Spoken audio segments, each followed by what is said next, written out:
qu'elle soit établie dans cette situation. Que ton règne soit établi dans chacune des vies, dans chacune des situations. Toi, le Dieu de mon appel, je fais appel à ton règne ce matin. Les bras ouverts à côté. Il va là-bas, tu vas là-bas.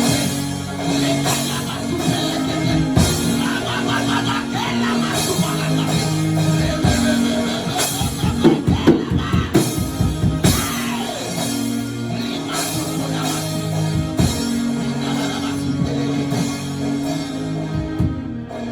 Merci pour ta fidélité renouvelée.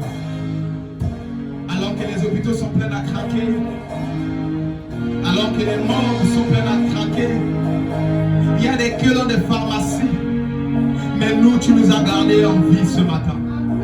Malgré les hauts et les bas, nous, tu nous as gardés en vie et en bonne santé ce matin. Ainsi, nous sommes venus t'adorer, Seigneur. En signe de reconnaissance, nous sommes venus, Seigneur, te rendre un culte d'action de grâce. Agrée ce culte qui t'est rendu, cette célébration qui t'est rendue, Seigneur. Maintenant que nous nous apprêtons à passer à table, à recevoir ta parole, il est écrit, tu envoyas ta parole et ta parole est guérie. Seigneur, tu connais les maladies physiques, tu connais les maladies invisibles, spirituelles, financières. Seigneur, je prie que toute maladie, peu importe sa forme, soit guérie par ta parole au nom de Jésus-Christ de Nazareth. Merci pour ta fidélité.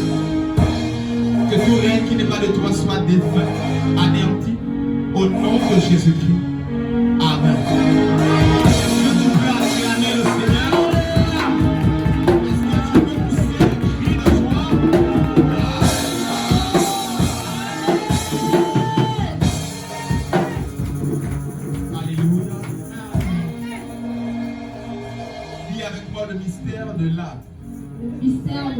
Dis avec moi le mystère de l'âme.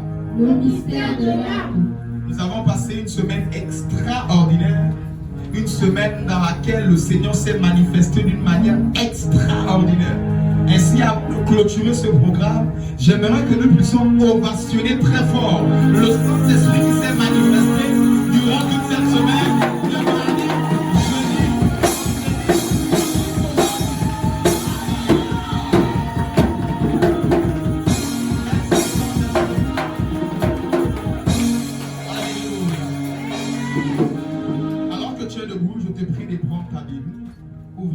Dans Marc 8, verset 36.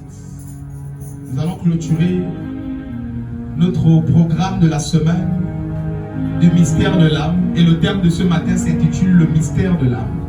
Afin de clôturer toute cette semaine où mardi c'était l'origine de l'âme, jeudi briser les réclamations liées à l'âme, et ce dimanche le mystère de l'âme. Nous allons clôturer le programme. Marc 8, verset 36. Comment? Marc chapitre 8, verset 36. Et que sert-il à un homme de gagner tout le monde s'il perd son âme? Reprends la lecture. Marc chapitre 8, verset 36. Et que sert-il à un homme de gagner tout le monde s'il perd son âme? Alléluia, que la parole soit bénie. Tu peux l'acclamer et t'asseoir dans la présence de Dieu. Alléluia. Est-ce que tu peux saluer ton voisin qui est à côté de toi? Dis-lui shalom. Martin, on te salue là-bas. Dis-lui shalom. Alléluia. Demande-lui s'il a bien dormi. Demande-lui, demande à ta voisine, ton voisin, est-ce que tu as bien dormi? Est-ce que tu vas bien? Alléluia. Je suis content de vous voir ce matin. Je suis content d'être dans la présence de Dieu. Ainsi, afin de clôturer ce magnifique programme, il y a eu des délivrances extraordinaires.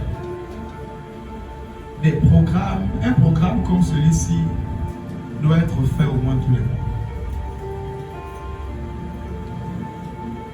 Il y a eu quelque chose d'extraordinaire que le Seigneur a fait. Et un cœur rempli de reconnaissance ce matin, il fera encore plus ce soir. Alléluia. Qui croit comme moi, lève ta main droite, dis avec moi, il fera encore. Ce matin, il fera plus. Car notre Dieu va de gloire en gloire. Au nom de Jésus, Saint-Esprit, localise-moi. Localise ma situation. Localise mon foyer. Localise ma destinée. Visite-moi. Délivre-moi. Restaure-moi. Mon âme a soif de toi. Mon âme a besoin de toi.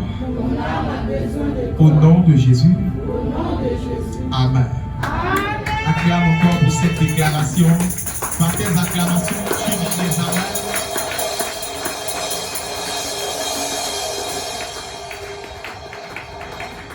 Gloire à Jésus. Alors, comme je disais, nous allons clôturer ce programme avec le thème du programme, le mystère de l'âme. Ainsi, avant de clôturer, il est très important de planter le décor et de revenir sur quelques fondamentaux que nous avons eu à aborder mardi et jeudi, afin de clôturer avec quelques personnes qui n'étaient pas là dès le départ, au milieu. Parce que la Bible dit, vaut mieux la fin que le commencement. Dis avec moi, vaut mieux la fin que le commencement. Ainsi, nous avons défini l'âme comme le centre des facteurs émotionnels. Et la Bible nous dit dans Genèse, on va juste paraphraser afin d'aider ceux qui étaient là. Genèse 2, verset 7, la Bible nous dit que Dieu forma l'homme de par la poussière de la terre. Et il donna une âme à l'homme. Mais c'est lorsqu'il a soufflé sur l'homme que l'homme devint une âme vivante. Autrement dit, l'homme avait déjà l'âme, mais l'âme était morte. C'est lorsque Dieu a soufflé que l'âme est devenue vivante. Autrement dit, ce qui ressemble à Dieu, ce n'est pas notre âme, ce n'est pas notre corps, mais c'est le souffle que nous avons reçu qui est à l'image de Dieu. Le souffle qui veut dire Ruach. Ruach qui représente esprit, esprit de Dieu, esprit saint, c'est l'air. Ce cantique qui dit, c'est air que je respire, c'est ta présence. Alléluia. Ainsi, ce qui ressemble à Dieu, ce qui est fait à l'image de Dieu en toi, ce n'est ni ton âme, ni ton corps, mais c'est ton esprit. Ainsi, nous avons dit que l'âme se transmet de génération en génération. Lévitique 17 au verset 14. Lévitique 17 verset 14 que nous avons donné mardi et jeudi aussi, où la Bible dit que l'âme c'est le sang. Le sang c'est l'âme. Voilà pourquoi si on te vide de ton sang, on t'a vidé de ton âme. Et tu ne peux pas vivre sans le sang. Alléluia.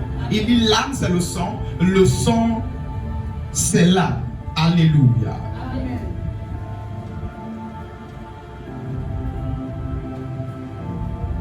Ainsi, je dirais à quelqu'un, on repart sur notre texte de base dans Marc 8, verset 36, je vais évoluer. Marc 8, 36.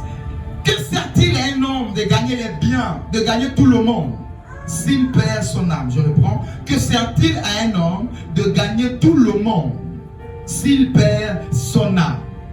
Jésus parle. Il dit, que sert-il à un homme de gagner tous les biens de ce monde, s'il doit perdre son âme? Ainsi, je me suis posé la question, c'est quoi perdre son âme? Ça nous renvoie toujours dans Genèse 2, verset 7, où l'âme était morte. L'âme est devenue vivante lorsque le Seigneur a soufflé dans l'âme.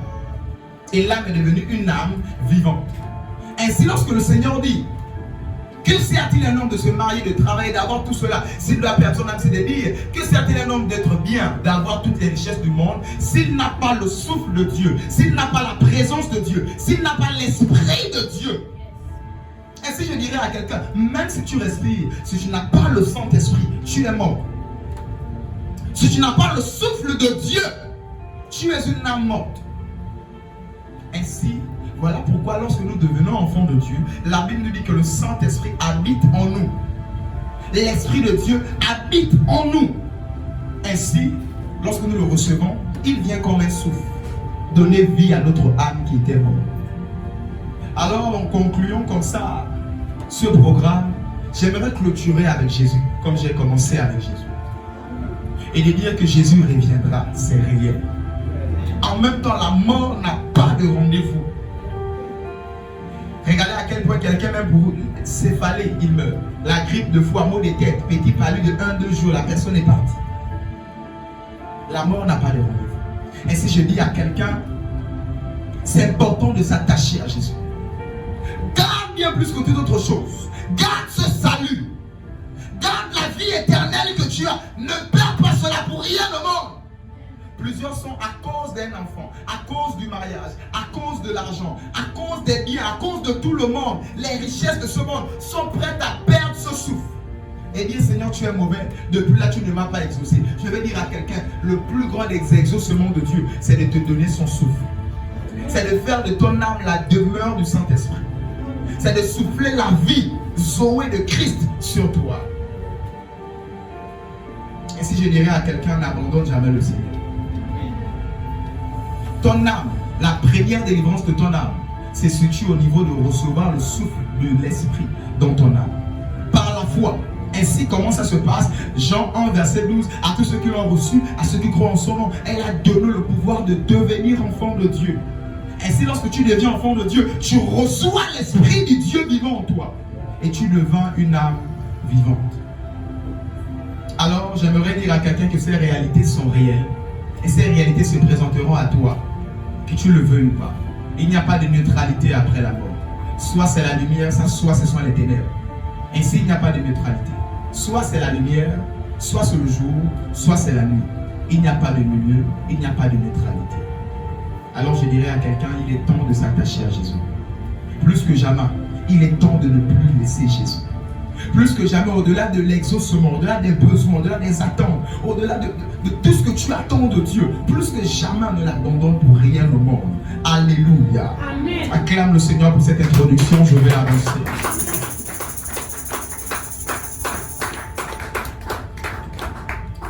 Jean 1, 2, toujours en train d'introduire par rapport à tout ce qui a été dit mardi et jeudi. 3 Jean 1, 2, il est écrit, je désire, 3 Jean chapitre 1 verset 2, je désire que tu prospères à tous égards, comme prospère l'état de ton âme. Ainsi je dirais à quelqu'un, le désir de Dieu, au-delà de recevoir le souffle de vie dans ton âme, mais que ton âme puisse grandir. Nous avons ce problème fréquemment dans les églises où quelqu'un a reçu le souffle, il est né de nouveau, mais il ne veut pas faire grandir l'âme. Ainsi la Bible nous dit, aussi longtemps que l'héritier est enfant, l'héritier ne diffère en rien de l'esclave. Je dirais à quelqu'un, aussi longtemps que ton âme est enfant, tant bien même que tu as reçu le souffle de vie, il y aura des bénédictions qui seront bloquées sur toi. Il y aura des grâces dans lesquelles tu ne pourras jamais rentrer. Aussi longtemps que l'âme qui a reçu le souffle roi, la vie de Dieu, Jésus-Christ, n'a pas grandi. Et c'est la plus grande vertu du diable, c'est de t'amener comme ça à ne pas grandir spirituellement. Où la vie chrétienne de plusieurs sont commandants des signes. Ça monte, ça descend, ça monte, ça descend. Ma prière est qu'à partir de ce matin, tu puisses grandir spirituellement au nom de Jésus-Christ de Nazareth. Ma prière est qu'à partir de ce matin, le Dieu que je sers puisse faire grandir ton âme au nom de Jésus-Christ de Nazareth. Ainsi, avec quoi l'âme grandit? C'est avec la parole de Dieu. Avec quoi l'âme prospère? C'est avec la chose de Dieu. L'attachement aux choses de Dieu, le service de Dieu, l'amour, écouter la parole, recevoir, méditer, entourer des choses de Dieu. Nous la Bible est affectionner aux choses d'en haut. C'est lorsque ton âme a affectionné les choses d'en haut que ton âme commencera à grandir. Là où les autres tremblent et ils ont peur, mais ton âme est sereine parce que ton âme prend son appui sur l'Éternel des âmes. Je prie qu'à partir de ce matin, que ton âme puisse grandir au nom de Jésus-Christ. Que là où tu tremblais avant ce culte, que ton âme ne tremble plus jamais là-bas au nom de Jésus. Que là où tu hésitais, là où tu tombais, là où tu trébuchais, que ton âme ne tombe plus là-bas au nom de Jésus. Ainsi, lorsqu'on parle de l'âme, on parle des facteurs d'émotion. Quelqu'un qui abandonnait facilement la voie du Seigneur, qui s'est frustré si facilement, qui s'est blessé si facilement, qui abandonnait si facilement. Je prie qu'à partir de ce matin, espérance contre toute espérance, que ton âme grandisse au nom de Jésus, que ton âme monte au nom de Jésus. J'ai dit que ton âme monte et avance au nom de Jésus-Christ de Nazareth. Dis avec moi ce matin, je parle à mon âme. Toi mon âme, grandis. Soumets-toi à la parole de Dieu. Jésus. Amen. Acclame la parole, je vais avancer. On acclame comme une âme qui est en train de grandir. On acclame comme une âme qui est en train de grandir au travers de la parole de Dieu. Alléluia. Maintenant, je vais rentrer dans le vif du sujet de ce jour. Matthieu chapitre 11, versets 29 à 30. Matthieu 11, 29 à 30. Matthieu 11, versets 29 à 30. Prenez mon joug sur vous et recevez mes instructions, car je suis doux et humble de cœur. Vous trouverez du repos pour vos âmes, car mon joug est doux et mon fardeau est léger. Alléluia. Amen. Prenez mon joug sur vous et recevez mes instructions, car je suis doux et humble de cœur, et vous trouverez du repos pour vos âmes, car mon joug est doux et mon fardeau est léger. Vous savez, nous trouvons fréquemment dans les églises des personnes de foi servant l'Éternel, mais ils disent mon âme n'a pas de repos. Nous trouvons fréquemment des personnes qui disent mon âme est troublée. Cette situation trouble mon âme. Cette maladie trouble mon âme. C'est ce que je vis en ce moment me trouble. Je suis comme déstabilisé. Je vais dire à quelqu'un, ta vie, ton âme est troublée parce que tu ne trouves pas ton repos dans le Seigneur. Tu es troublé par la situation que tu traverses parce que ton repos n'est pas dans le Seigneur. Comment avoir le repos dans le Seigneur? Il dit recevez mes instructions, prenez mon joug. Je vais dire à quelqu'un, à partir de ce soir, renonce à ta vie et prends la vie de Christ. Renonce à toi-même. Voilà pourquoi il disait renoncez à vous-même, renoncez à votre vie, renoncez au vieil homme. Renonce à toi-même et prends la vie de Christ. Je t'assure, tu verras que ta vie ira de mieux en mieux. Le problème de plusieurs qui passent par des moments de peine, par des moments de douleur, par des moments de trouble, c'est parce qu'ils refusent de prendre la vie de Christ. Ils refusent de prendre le joug de Christ.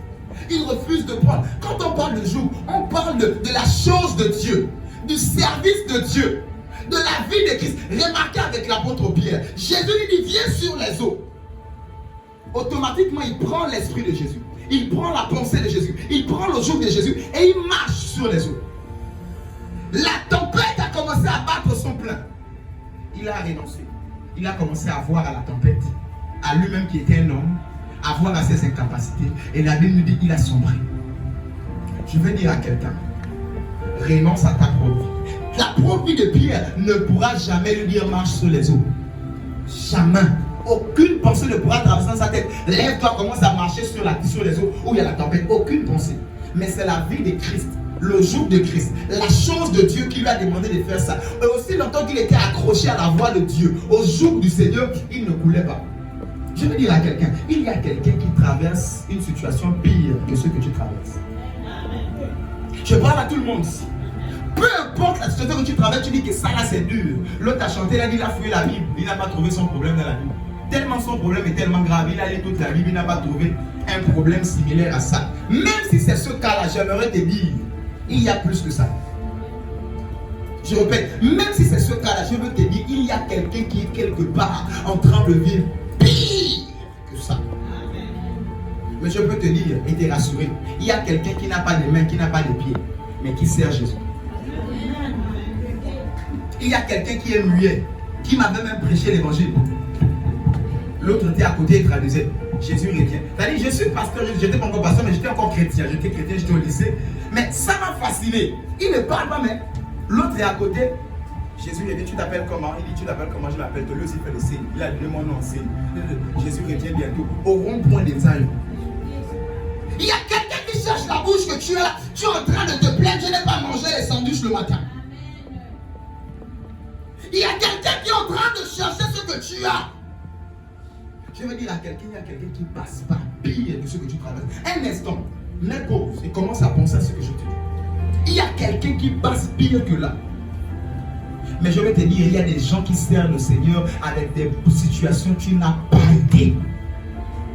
Le problème le plus grand, c'est qu'ils servent le Seigneur que quand tout va bien.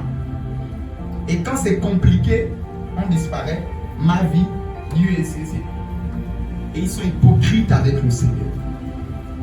Ma prière est que ce soir, tu puisses grandir et que tu puisses porter le joug du Seigneur. Ton âme aura du repos. Renonce à ta vie. Renonce à toi-même. Prends la chose de Dieu. Porte l'œuvre de Dieu. Porte la vie de Christ. La consécration de Christ. La vie de Christ. La chose de Dieu. Quand on parle du joug, on parle de l'œuvre de Dieu. Un temps arrivé. Commence à renoncer à ta vie. L'apôtre Paul disait, Christ votre vie. Christ votre vie. Pour dire que porter le joug, il a dit mon joug est doux et léger. Quand on parle de joug, déjà, c'est que ça pèse. Quand on parle de joug, c'est que ça pèse. Mais lui, il dit que son joug est léger. Quand on parle de fardeau, oh, tu es un fardeau pour moi, c'est-à-dire, ça pèse. Ce sac est un fardeau. Oh, mon partenaire est un fardeau, c'est-à-dire, il est lourd, il pèse. C'est une peine pour moi. Mais il dit, mon fardeau est léger. Contradictoire. C'est assez compliqué. C'est un peu comme la Bible dit, je vous ai donné le don gratuit de Dieu. Mais un don est déjà gratuit. Quand on dit c'est gratuit, c'est que c'est un don.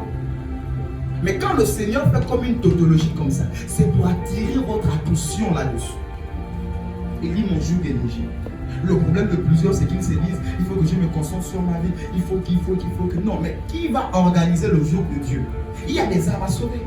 Il y a un service à faire dans l'église. Tu as ta part de responsabilité à faire dans la maison de Dieu, dans le joug de Dieu. Il a dit, priez le maître du joug, le maître de la moisson, le maître du fardeau, priez-le, il enverra des ouvriers. L'Éternel compte sur toi afin de porter cette œuvre. Il compte sur toi afin de porter la vie de Christ. Il compte sur toi. Et quand c'est des choses comme ça, dimanche on se trouve, chacun dit bon, dimanche prochain. Et on se retrouve une fois comme ça. Ma prière est que toi qui es au son de ma voix ce soir, ce matin, que tu puisses grandir au nom de Jésus-Christ. Ma prière pour toi ce matin est que tu puisses monter au nom de Jésus-Christ de Nazareth. Ma prière pour toi est qu'à partir de ce matin, que le Seigneur donne du repos à ton âme au nom de Jésus-Christ. Amen. Les autres sont en train de courir pour un mariage. Toi, tu es en train de courir pour servir Dieu, pour te consacrer. Toi, tu es en train de courir pour des choses du Seigneur. Tu as la paix par rapport à celui qui est en train de courir coûte que coûte pour le mariage. Ainsi, ma prière est que ton âme demeure dans la paix. Pour que ton âme demeure dans cette paix, nous parlons du mystère de l'âme, la délivrance de l'âme. Je t'assure, il faut que ton âme s'occupe des choses de Dieu. Il faut que ton âme soit en contact tout le temps avec la chose de Dieu. Que ce soit dans ta propre vie privée, la vie de Christ, la consécration, etc. Et que ce soit dans l'église, tu es dans la chose, tu soutiens le joug de Dieu. C'est un fardeau qui ne pèse pas, mais il te dit seulement viens filmer, viens te mettre à ton poste, viens balayer, viens chanter, viens. C'est un fardeau mais qui ne pèse pas. Mais le diable te fait croire, oh, qui dit à ta maison, venez chanter, venez ceci. Non mais c'est compliqué.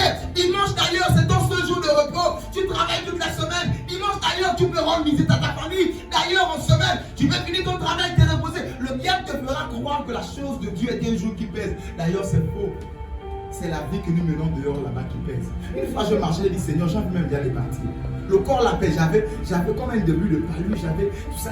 Je me sentais, est-ce qu'on peut sortir un peu de ce corps-là? Je vous assure, c'est dehors là-bas qui pèse même en réalité. La chose de Dieu ne pèse pas. Lorsque le diable a réussi à te faire voir que la chose de Dieu pèse, il a gagné sur toi. Lorsqu'il a réussi à te voir que la chose de Dieu, il faut le faire. Non, c'est faux. C'est de l'illusion. C'est de l'illusion. C'est le mensonge du diable. C'est l'une des plus grandes reçues du diable. Nous annulons ça ce matin au nom de Jésus-Christ. Nous annulons ça ce matin au nom de Jésus-Christ. Regarde le Seigneur, je vais avancer.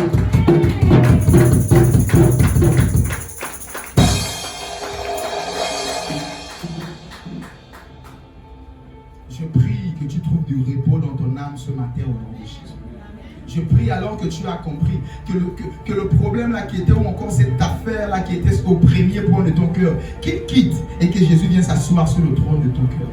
Tu verras la paix que tu as. Il y a des personnes qui ne dorment pas à cause d'un marché, qui ne dorment pas à cause d'un contrat. J'ai dit je suis entrepreneur, qui ne dorment pas à cause d'un entretien demain, à cause d'une opportunité, à cause de ceci. Ils ne dorment pas, ils sont là. Non, bien aimé, Seigneur, je mets ça entre tes mains. Tu dors en paix. Le problème, tu n'as pas la paix, c'est parce que tu portes trop ton joug. Il a dit, venez à moi, vous tous qui êtes fatigués et chargés. Ce matin, j'aimerais parler à des personnes fatiguées et chargées de porter leur propre vie. Fatiguées et chargées de porter leurs propres problèmes. Il a dit qu'il a porté notre charge à la croix. Ce ne sont pas des mythes, c'est une réalité. Ce matin, je veux parler à des personnes de foi. Ce n'est pas un mythe, c'est une vérité, c'est une réalité. Venez à moi, vous tous qui êtes fatigués. Je veux parler à quelqu'un qui est fatigué, qui a tellement porté cette situation, qui a trop porté de par lui-même cette maladie, en allant de médecin en médecin, de pharmacie en pharmacie, qui a porté lui-même ses charges, en disant, oh Seigneur, ça pèse. Remets ça au Seigneur. Je connais des personnes où le jour du loyer, il n'y a rien, c'est le lendemain que un miracle, boum, le Seigneur ouvre. Tu te réveilles, tu n'as rien à manger, c'est un coup de fil, une affaire, une entrée, une ceci. Parce que tu dis, Seigneur, cette affaire-là, je décide de ne pas m'inquiéter. Et ici, les oiseaux du ciel ne sèment ni ne moissonnent, je les nourris. À plus forte raison, mes bien-aimés pour qui je suis venu donner ma vie. À plus forte raison, vous, je ne donnerai pas. Qui a vu la plantation de l'oiseau? Qui a vu la quincaillerie de l'oiseau? Il a une maison. Il a un nid. Qui a vu sa quincaillerie? L'Éternel, le Dieu que je sers, te donnera une maison au nom de Jésus. Il te donnera un travail au nom de Jésus. Il te fera promotionner au nom de Jésus. Mais il te suffit seulement, jette-toi, je crois. Je me décharge de ce fardeau. Vous savez, je vais donner cet exemple pour aider quelqu'un. Bon, alors que je préparais mon mariage il y a quelques années, 2 ans déjà, de plus. Tu regardes l'argent, tu regardes les choses à faire, tu fermes seulement. Tu regardes l'argent, tu vois les choses à faire, tu fermes. Tu fermes. Tu dis, on va faire comme, en tout cas. En avant, chaque jour suffit sa paix. Un jour avant le mariage, 2 jours, c'est avant jour J, ça avance qu'au jour J. C'est là où la nourriture est arrivée, c'est là où la voiture est arrivée, c'est là où tout est arrivé parce que j'ai dit, Seigneur, l'affaire là, c'est toi qui as dit. Je vais dire à quelqu'un, plus tôt tu lâches prise, plus tôt le Seigneur prend les rênes. Plus vite tu lâches prise, plus vite il se mettra en action. Je vais dire à quelqu'un pour cette affaire, ça de côté. Je ne me préoccupe pas de cela. Je ne me préoccupe pas de cela. Ainsi ce matin il commençait à pleuvoir, je vais dire, excusez-moi. Il était 4h, 5h, je priais et la pluie a commencé. J'ai dit, oh là, j'ai des vrais sujets à prier. Il y a la prédication, il y a les armes, tu l'as prié. Priez pour la pluie. Il y a des choses de foi. Un exemple pour aider quelqu'un, il y a des choses de foi. Je ne veux pas paniquer. Je ne veux pas m'inquiéter. C'est Dieu qui a donné. C'est Dieu qui donnera. C'est Dieu qui va protéger. C'est Dieu qui va guérir. C'est Dieu qui va relever. C'est Dieu. Je vais dire à quelqu'un ici ce matin, marche par la foi et porte le joug du Seigneur. Vous savez, tous ceux qui servent là, tous ceux qui sont de foi dans les églises, tout le temps, vous pouvez voir même plein à craquer. C'est pas qu'ils n'ont rien à faire. Vous allez voir un groupe de chambres 50 personnes. C'est pas qu'en semaine, ils n'ont rien à faire. Mais d'autres ont compris que je dois porter le joug du Seigneur. Et d'autres ont dit, j'ai ma vie qui est trop compliquée. Je dois d'abord régler les choses de ma vie.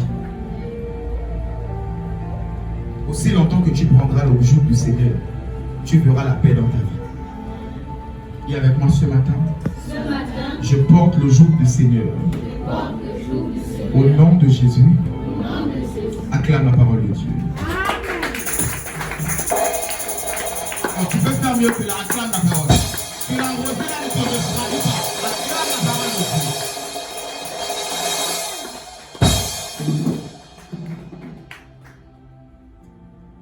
Abraham, malgré le problème d'enfanter, Abraham était à 90 ans, jusqu'à 100 ans, Sarah 90, il n'arrivait pas à enfanter. Malgré cette pression qui était là, Agar avait la ménagère, avait même déjà eu l'enfant avec Isaac. C'était compliqué. Mais qu'est-ce qui se passe? Abraham décide de ne pas céder à la pression. Il offrait toujours des holocaustes. Il servait toujours l'Éternel. Il allait toujours à la montagne. Il servait l'Éternel convenablement. Qu'est-ce qui était la force d'Abraham? Qu'est-ce qui était la paix d'Abraham? C'est parce qu'il prenait le joug du Seigneur. Lui-même, il renonçait à sa propre vie.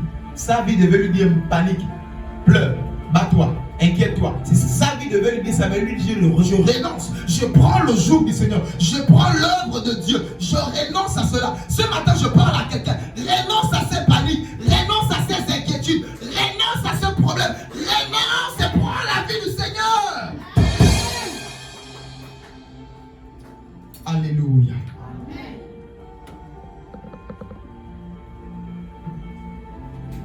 Philippiens 2, verset 5. La Bible nous dit, je vais paraphraser à cause du temps. Philippiens chapitre 2 au verset 5. La Bible nous dit, ayez les sentiments qui étaient en Jésus-Christ. Ayez les sentiments qui étaient en Jésus-Christ. Ainsi, le Seigneur l'apôtre ici, l'apôtre Paul, en train de nous dire ici, il écrit aux Philippiens, d'avoir les sentiments, c'est-à-dire l'état d'âme de Jésus. Quand on parle des sentiments de quelqu'un, on parle de son état d'âme. Il est cruel, il est aimant, il est tendre, il est ceci, il est méchant, il est menteur. On parle de l'état d'âme de quelqu'un. Mais l'apôtre écrit, dit à l'église, ayez les sentiments qui étaient en Jésus-Christ. Quel était ce sentiment qui primait dans la vie de Jésus-Christ? Ainsi, Jean 6 nous dit, il dit, mon désir est de faire la volonté de mon Père. Le sentiment qui est au-dedans de moi, c'est de venir sur terre et de faire la volonté de mon Père. Ainsi, sa mère à 12 ans voulait le tirer. Va à la maison, reste. Tu es encore un enfant. Il dit, femme, laisse-moi. Qu'y a-t-il entre toi et moi? Il faut que je m'occupe des affaires de mon Père. Ainsi, le sentiment qui brimait dans la vie de Jésus, c'était de faire l'œuvre de Dieu. Et l'apôtre Paul dit, et les sentiments qui étaient en Christ. Je vais dire à quelqu'un à partir de ce matin, et les sentiments qui étaient en Christ, c'est de faire la volonté du Père qui est dans les cieux. Aussi longtemps que cette volonté n'est pas faite, je t'assure qu'il y a des choses dans lesquelles tu ne pourras jamais rentrer. Je vais aider quelqu'un. La Bible nous dit, à votre attention, quelques instants. La Bible nous dit, c'est Marie qui parle. Ils vont au Nonce de Cana, le premier miracle de Jésus. Marie lui dit ici, il n'y a plus le vin. Fais quelque chose. Il dit, femme, qu'y a-t-il entre toi et moi? Mon heure n'est pas arrivée. Dis avec moi, mon heure n'est pas arrivée. Mon heure n'est pas arrivée. Il dit, mon heure n'est pas arrivée. Hein? Quand il dit cela, après sa mère dit, en tout cas, ça ne dépend pas de toi. Les ordonnateurs du mariage, venez, faites ce qu'il vous dira de faire. Même si son heure n'est pas arrivée, faites ce qu'il vous dira de faire. Ainsi, quand tu fais la volonté de Dieu, qui est le sentiment qui était en Christ, ayez les sentiments qui étaient en Christ. L'apôtre Paul disait, ça dit, faire la volonté du Père qui est en haut. Même si ce n'est pas le temps de ton mariage va arriver. Amen. J'ai dit, même si ce n'est pas le temps de ton enfantement, aussi longtemps que tu fais la volonté du Père qui est en haut, même si ce n'est pas le temps, il fera. Et pour, Jésus était menteur. Il a dit, ce n'est pas mon temps, non. Pourquoi il a fait? Jésus a dit quoi? Ce n'est pas mon temps, mon heure n'est pas arrivée. Femme, qu'y a-t-il? Mais pourquoi après Jésus a fait? Il a fait pourquoi? Parce que lorsque tu fais la volonté, faites ce qu'il vous dira de faire. Donc lorsque tu fais la volonté du Seigneur Jésus, il viendra faire les choses dans ta vie même quand ce n'est pas le temps. Oh, l'enfant là, il est vite marié, il est vite pressé, il est ceci. Calme-toi. Lorsque toi on t'a demandé de faire la volonté de Dieu, tu as joué. Lorsque toi on t'a demandé de te consacrer, de te mettre à part, tu as joué. Et tu vas pleurer après. J'ai dit, même si Dieu ne veut pas le faire, Dieu n'est pas dans le temps. Je vous ai prêché sur le mystère du temps. Il n'est pas dans le temps.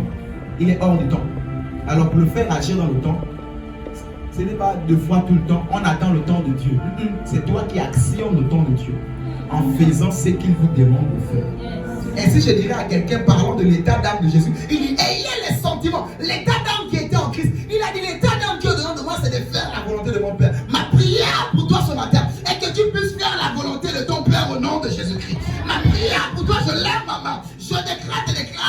reçois ce cœur qui fait la volonté du Père dans les cieux. Au nom de... Au nom de... Acclame la parole, je vais avancer. Tu peux faire mieux que là, acclame la parole de Dieu. Et si lorsqu'on dit à quelqu'un consacre-toi, ce n'est pas pour Dieu. Dieu reste Dieu même si tu as forniqué. Tu as volé, Dieu est Dieu. Le soleil ne changera pas les couleurs. Mais il y aura certaines couleurs qui ne seront pas appliquées dans ta vie. Ainsi, j'encourage quelqu'un avec plein de responsabilités à se mettre à part pour le Seigneur. Même si le pasteur ne te voit pas. Même si personne ne te voit. Le Père qui est dans les cieux te voit. Fais ce qu'il te demande de faire, je t'assure.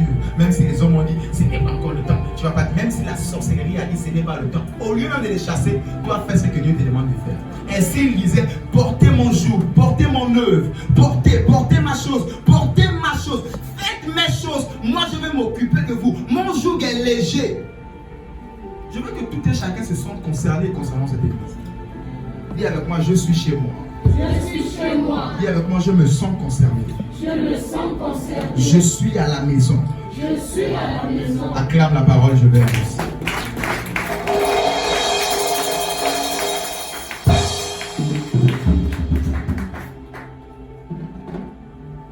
Jacques 5, verset 20. Toujours sur le joug. Jacques 5, au verset 20. Ma vie est sauvée. Jacques 5 au verset 20, qu'il sache que celui qui ramènera un pécheur de la voie où il s'était égaré sauvera une âme de la mort et couvrira une multitude de péchés. Alléluia. Amen. La Bible nous dit qu'il sache que celui qui ramènera un pécheur de la voie où il s'était égaré sauvera une âme de la mort et couvrira une multitude de péchés. Voici l'un des points que plusieurs enfants de Dieu négligent beaucoup. Prêcher la parole de Dieu. Sauver son entourage. Inviter ses proches à l'église. Et lorsque vous ne prêchez pas l'évangile, leur sang te sera réclamé. Leurs sangs seront versés sur toi. Si tu n'as pas avisé quelqu'un, le proverbe nous le dit, si tu n'as pas avisé quelqu'un du danger, son sang va couler sur toi. Son sang te sera réclamé parce que tu ne lui as pas prévenu. Prêche, la Bible dit en toute occasion favorable ou non.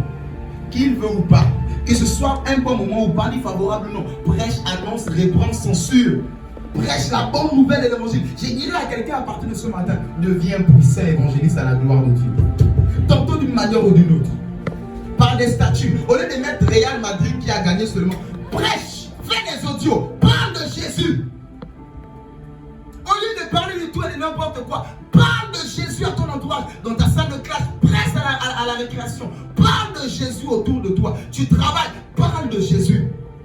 Ainsi, en portant le jour du Seigneur, là déclare le cœur de Dieu dans la joie. Son cœur bat pour les âmes. Lorsqu'une âme est sauvée au ciel, le cœur de Dieu. Lorsque tu prêches l'évangile, tu prends le jour du Seigneur. Tu as les sentiments du Seigneur. Ma prière est que tu sois un gagnant d'âme à partir de ce matin au nom de Jésus. Ma prière est que tu regardes une chaise vide et que ça te fasse mal de voir qu'il y a une trentaine de personnes qui ne sont pas là ce matin. Et que tu puisses inviter le maximum de personnes. Tu puisses prêcher la bonne nouvelle et parler à quelqu'un. Certainement, il y a quelqu'un dans ton entourage qui a besoin d'écouter la bonne nouvelle. Peut-être maintenant, ça ne marchera pas. Mais à force de parler et de prêcher, un jour, il va se rappeler que, oh, ma femme m'avait parlé. Oh, la dame là m'avait parlé de Jésus. Le jour où tout ira mal, elle va se rappeler du jour où tu l'avais tendu la perche de Jésus. Alors parle de Jésus. Ne t'arrête pas. Acclame le Seigneur, je vais avancer. Acclame comme un puissant évangéliste. Acclame le Seigneur.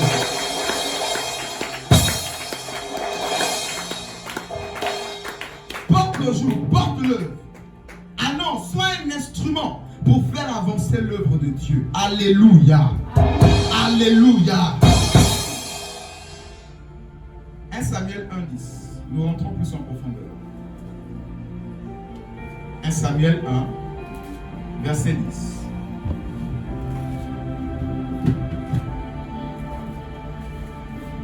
1 Samuel 1 au verset 10. Et l'amertume dans l'âme, elle pria l'Éternel et versa des pleurs. Et prends le verset. 1 Samuel 1 au verset 10. Et l'amertume dans l'âme, elle pria l'Éternel et versa des pleurs. Et l'amertume dans l'âme, elle pria l'Éternel et versa des larmes. Nous parlons ici de Anne, la mère de Samuel. Elle priait, elle demandait de l'enfant, elle demandait un enfant à l'Éternel pendant des années avec son mari Elkana. Ils n'ont pas eu d'enfant. Elle priait, elle pleurait. Mais la Bible nous dit que son âme était dans l'amertume.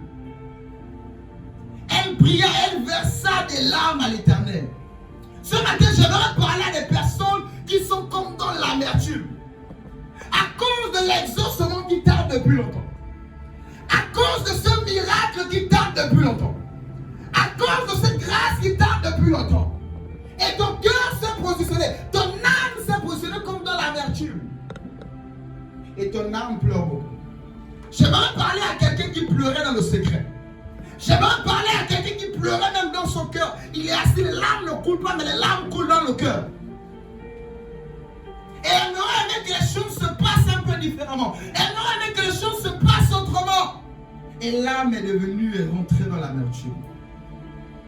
Je vais ainsi dire à quelqu'un, ce matin c'est ta matinée au nom de Jésus-Christ. L'Éternel a prévu cette matinée pour toi et ta maison au nom de Jésus-Christ. L'Éternel a prévu ce culte afin de libérer ton âme de toute amertume au nom de Jésus-Christ. Ce matin c'est la prière un peu comme celle de Anne. Un cœur rempli d'amertume, de blessures, de déception, de honte, de moquerie de la famille parce que depuis la pas d'enfant, de moquerie de la famille parce que depuis la pas d'argent, de moquerie de la famille parce que depuis la prophétie la tarde et moquerie en moquerie. Tu n'as que des prophéties et tu n'as rien d'autre que ça. Je vais dire à quelqu'un, c'est la matinée que l'Éternel a prévue pour toi au nom de Jésus-Christ. Dis avec moi, c'est ma matinée. C'est la matinée de ma restauration. Au nom de Jésus-Christ. Acclame la parole, je vais avancer. Acclame la parole, je vais avancer. C'est ton matin, acclame la parole.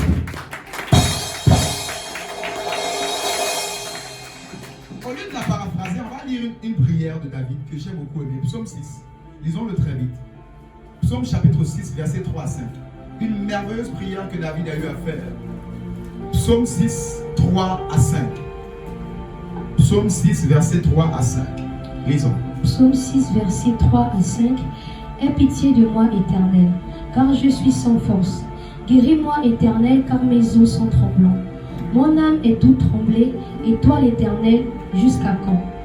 Reviens, Éternel, délivre mon âme, sauve-moi, à cause de ta miséricorde. Aie pitié de moi, Éternel, car je suis sans force. Certainement ce matin, tu es venu sans force. Certainement ce matin, tu es venu à bout parce que ton âme était fatiguée de cette situation. J'aimerais te dire, fais la prière de David ce matin. Seigneur, aie pitié de moi par rapport à cette situation. J'aimerais que tu puisses avoir cette attitude. Seigneur, aie pitié de moi par rapport à cette situation. J'aimerais que tu puisses avoir ces pensées. Seigneur, c'est cette prière que Anne faisait. Elle pleurait, le cœur était dans l'amertume. Ah Seigneur, aie pitié de moi. Ça ne va pas. Aie pitié de moi. J'ai dit, tu recevras la grâce de Dieu ce matin au nom de Jésus. Toi qui comprends cette formule de prière, tu recevras la grâce de Dieu au nom de Jésus-Christ de Nazareth. Guéris-moi, Éternel, car mes os sont tremblants. Mon âme est toute troublée. Tu as une âme troublée ce matin. Tu verras clair au nom de Jésus. Les eaux troubles se transformeront en eau limpide et claire au nom de Jésus-Christ. Les eaux troubles se transforment ce matin en eau de roche au nom de Jésus-Christ de Nazareth. Cette eau limpide, naturelle et glorieuse au nom de Jésus-Christ de Nazareth. Et cette eau sans produit chimique, une eau divine au nom de Jésus-Christ de Nazareth.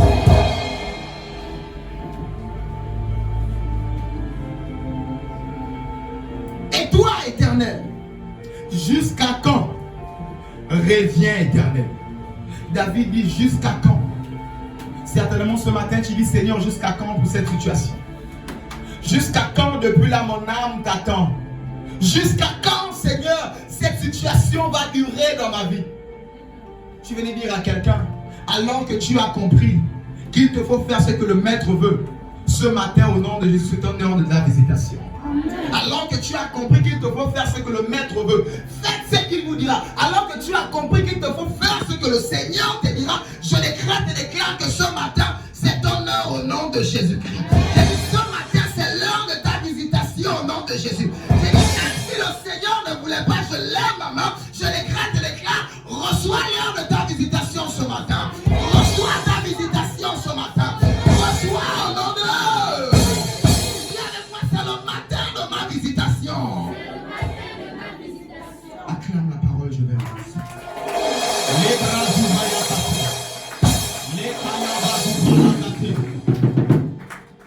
Délivre-moi, sauve-moi à cause de ta miséricorde. Je vais dire à quelqu'un, vous savez, il arrive à certains carrefours de nos vies où de fois il n'y a pas de force. Comme David disait, je n'ai plus de force, aie pitié de moi. Et que la prière est la meilleure même des prières à faire de foi, ce ne sont pas des prières de combat, mais ce sont des prières de supplication. David, c'est l'une des personnes dans toute la Bible qui a plus fait des prières de supplication. Éternel mon berger, je ne manquerai de rien. Il sauve mon âme. Quand je marche dans l'ombre de la vallée de la mort, c'est l'une des personnes qui a tellement dragué Dieu et qui est tellement allée dans des supplications, à déchirer ses habits, à se couvrir de cendres lorsqu'il a pris la femme de son serviteur et qu'il l'a tuée et que l'enfant était entre la vie et la mort. Il dormait à même le sol pour implorer la miséricorde de Dieu. Il n'y a pas quelqu'un qui implorait la miséricorde de Dieu dans la Bible comme David. Je vais dire ici à quelqu'un, parce qu'il avait une grande destinée. Ceux qui ont une grande destinée, des fois font beaucoup d'erreurs, mais ils invoquent la miséricorde de Dieu.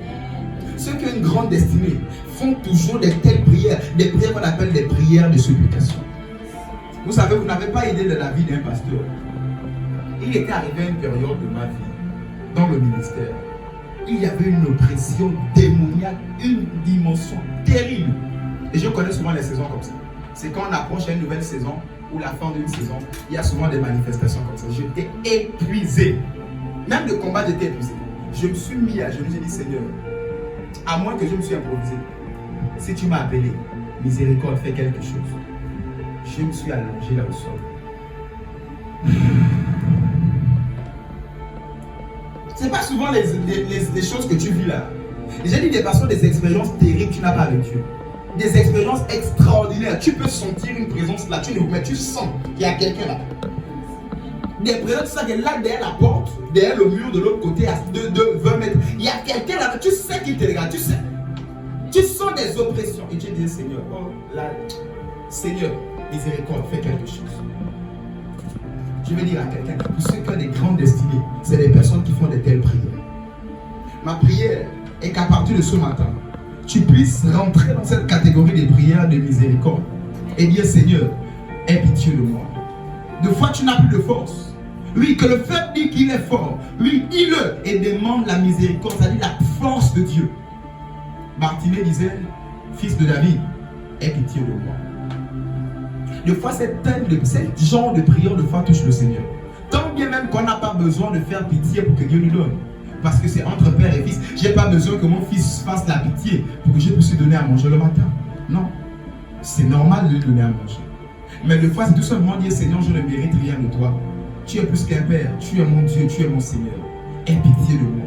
Miséricorde, grâce, faveur. Alléluia. Délivre mon âme, sauve-moi à cause de ta miséricorde. Je prie au nom de Jésus-Christ, à cause de la miséricorde de Dieu, que ton âme soit sauvée, que ton âme soit libérée au nom de Jésus-Christ de Nazareth. Et par la miséricorde de Dieu, pas par des efforts, pas par cela, mais par la miséricorde de Dieu sous l'autel de Dieu. Je lève ma main, que tu sois sauvé au nom de Jésus. Que ton âme soit libérée au nom de Jésus. Que ton âme soit sauvée au nom de Jésus. Acclame la parole, je vais.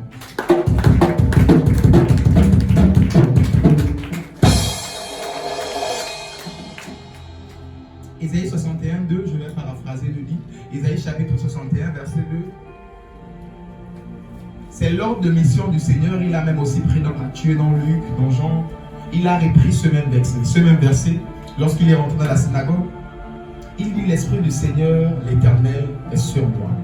Il m'a oint pour annoncer une bonne nouvelle aux pauvres, etc. Et quand on arrive au verset 2, à la dernière phrase, la Bible nous dit: pour consoler les affligés, pour consoler ceux qui ont le cœur affligé. Je vais dire à quelqu'un: le Seigneur ce matin veut consoler ton cœur affligé au nom de Jésus-Christ. Ce matin, l'Éternel veut guérir ce cœur qui était affligé, qui était rempli d'amertume au nom de Jésus-Christ de Nazareth.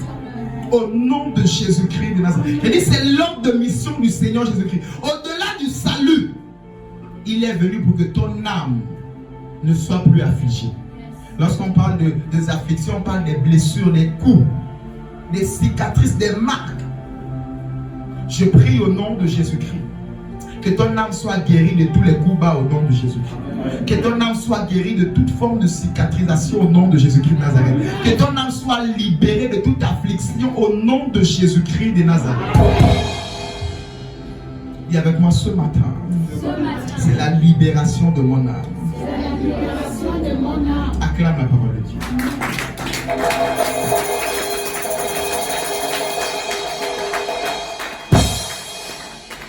Dans notre texte de 1 Samuel, juste au verset 17, là où nous étions, 1 Samuel, pour continuer la lecture, 1 Samuel 1, nous allons cette fois-ci au verset 17. 1 Samuel 1, mais cette fois-ci au verset 17. 1 Samuel 1 au verset 17. Élie reprit la parole et dit: va en paix et que le Dieu d'Israël exauce la prière que tu lui as adressée. Alléluia. Elle a pleuré, elle a prié avec le cœur amer. Mais le oint de Dieu est venu lui dire: va en paix. Le Dieu d'Israël que je sers a exaucé ta prière. Je viens ici parler en tant que sacrificateur. Je viens ici parler en tant que serviteur de Dieu dans ce temps. Au nom de Jésus-Christ de Nazareth. Certainement tu es rentré ici troublant, mais tu sortiras d'ici avec la paix de Dieu au nom de Jésus-Christ. Je lève ma main, certainement tu es rentré dessus, mais tu sortiras avec la paix au nom de Jésus. Certainement tu es rentré avec des blessures. Comme Anne, elle est rentrée dans le temple avec des amertumes. Elle est rentrée dans le temple avec des larmes abondantes. Elle est rentrée dans le temple déçue, blessée. J'ai dit elle est rentrée déçue. Mais je lève ma main. Comme Élie le sacrificateur, je décrète et déclare: tu sortiras d'ici avec la paix de Dieu au nom de Jésus-Christ. Tu sortiras d'ici avec la paix de Dieu au nom de Jésus. Oh, je vais dire mieux, tu sortiras d'ici avec un exaucement au nom de Jésus-Christ. De la même manière que Anne est sortie avec son exaucement, je décrète et déclare: reçois ton miracle au nom de Jésus. De la même manière que Anne est sortie avec Samuel, je décrète et déclare: toi qui es en attente de Samuel, reçois Samuel au nom de Jésus. Reçois Samuel au nom de Jésus. Et Samuel peut représenter un travail. Samuel peut représenter la guérison. Samuel, c'est le temps attendu. Samuel peut aussi représenter un enfant que tu attends. Je décrète et déclare: aussi vrai qu'il m'a établi sacrificateur dans cette église, de la même manière que le sacrificateur a déclaré, au nom de Jésus par la droite d'onction, je décrète et déclare ce matin: tu sortiras d'ici avec la paix de Dieu au nom de Jésus.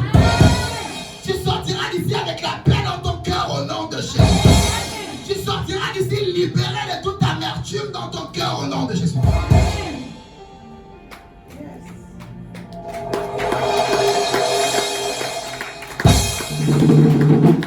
Les bras ouverts. Elle est sortie exaucée. Oh, j'ai dit à moi que tu sois là pour te balader. Oh, sans la foi, nul ne peut être agréable à Dieu. Je veux parler à des hommes et des femmes de foi ce matin. Ce matin, je n'aimerais pas parler à des sympathisants, à des baladeurs. Mais je veux parler à des personnes de destinée qui savent pourquoi ils sont là ce matin. Oh, Anne allait tout le temps à l'église. Hein. Elle allait tout le temps au temple. Mais un jour, une manière suffisante, un truc bizarre se passe. Il dit: ce truc bizarre t'arrive ce matin au nom de Jésus. Anne allait tout le temps à l'église. Mais il y a eu un truc, il y a avec moi un truc. Il y a avec moi un truc bizarre. La brosse va garder qui a la bas. Tu reçois cela au nom de Jésus-Christ. Tu reçois cela au nom de Jésus-Christ. Tu reçois cela au nom de...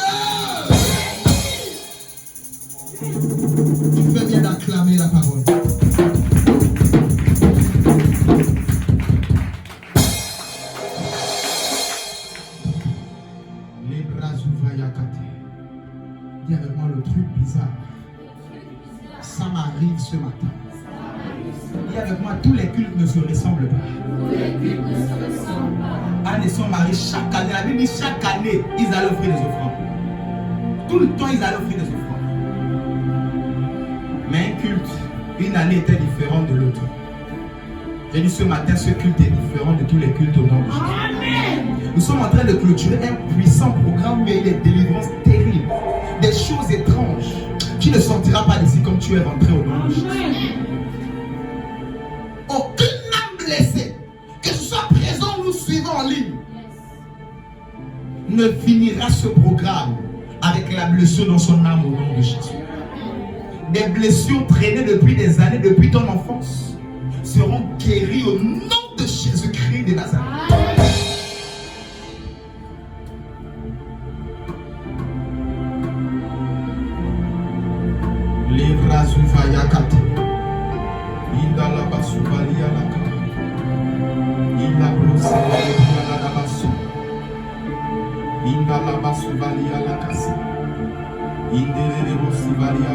Lis-moi le verset 18. 1 Samuel 1 au verset 18. Elle dit que ta servante trouve grâce à tes yeux. Et cette femme s'en alla, elle mangea et son visage ne fut plus le même. Et son visage ne fut plus le même. Dis avec moi ce matin, mon visage va changer. Ce matin, mon visage va changer. Est-ce que vous savez qu'il y a le visage de la stérilité? Est-ce que vous savez qu'il y a le visage de la pauvreté? D'ailleurs, vous savez qu'il y a le visage du sommeil. Quelqu'un qui se réveille, il a des cernes, il a des traces de lit là, froissé. Voilà. Il y a des traces de toutes choses. Mais cette dame, elle avait le visage de la stérilité. D'autres, le visage de la stérilité financière, professionnelle, matrimoniale. Ce matin, ton visage ne sera plus jamais le même au nom de Jésus. Plus jamais le même au nom de Jésus. La Bible dit, tournons nos regards vers lui et nos visages sont rayonnants de joie. Je décrète et déclare, alors que ton visage est tourné vers cette chair, vers cet autel, dans la présence de Dieu, au nom de Jésus, reçois la gloire de Dieu sur ton visage. Reçois la gloire de Dieu sur ton visage. Là où ta demi-carte photo était, et ce dossier carte depuis on t'appelait pas. De la gloire de Dieu sur ton visage, on t'appellera au nom de Jésus-Christ. Et après ce programme, les jours qui suivent, on reçoit l'onction sur ton visage. On reçoit l'onction sur ton visage. On reçoit l'onction au nom de Jésus. Ton visage est rayonnant de joie ce matin. Les gens ne sauront plus quand ton congélateur est vide ou quand c'est plein. Les gens ne sauront plus quand c'est compliqué ou quand tout va bien. Ça dit que des fois tu es même en train d'aller à l'hôpital, mais il est merveilleux le Seigneur. Seigneur, c'est déclaré, reçois le visage de gloire. Oh, les sorciers m'ont dit, mais je ne comprends pas. Et pourtant on a frappé. Et pourtant, tu reçois le visage de la gloire au nom de Jésus. Dis avec moi le visage. Dis avec moi la face. Voilà pourquoi dans ta pièce d'identité, il n'y a pas la photo de tes orteils. Il n'y a pas la photo de ton ventre. Il n'y a pas la photo de tes muscles. Mais ton visage. Ton visage peut t'ouvrir des portes comme te fermer les portes. Il y a des personnes, on n'a même pas lu leur CV. Quand on a regardé seulement 2 des 4 photos là, passe. Il y a des gens qu'on a vu, mais le visage là, il y a quand même, on va regarder. Il y a des gens qui ont du visage. Tout masque sorcellaire qu'on a posé sur toi, je les retire au nom de Jésus. Je les brise au nom de Jésus. Tout masque qu'on avait posé sur ton image, dans tes photos, dans des dossiers, je dis je brise ce masque au nom de Jésus-Christ. Ton visage passera là où le visage de ton père n'est pas passé.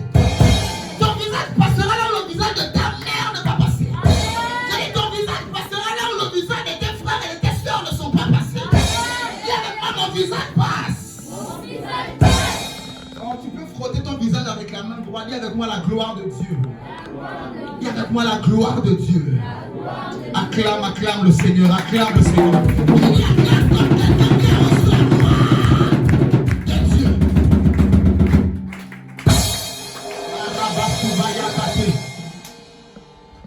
tourne le regard vers lui. Et le visage sont rayonnants de joie. Je veux dire à quelqu'un, ne regarde plus à ton problème. Oh, je vais défier quelqu'un. Ne regarde plus à ta maladie. Je vais défier quelqu'un. Quelle est ta situation? Donne-moi un nom. Ne regarde plus à cela. Ah, est-ce que je parle à des personnes de foi ce matin? Ne regarde plus. Ce matin, j'étais fâché avec le Seigneur. Je disais, Seigneur, voici ce jeune homme que j'avais croisé.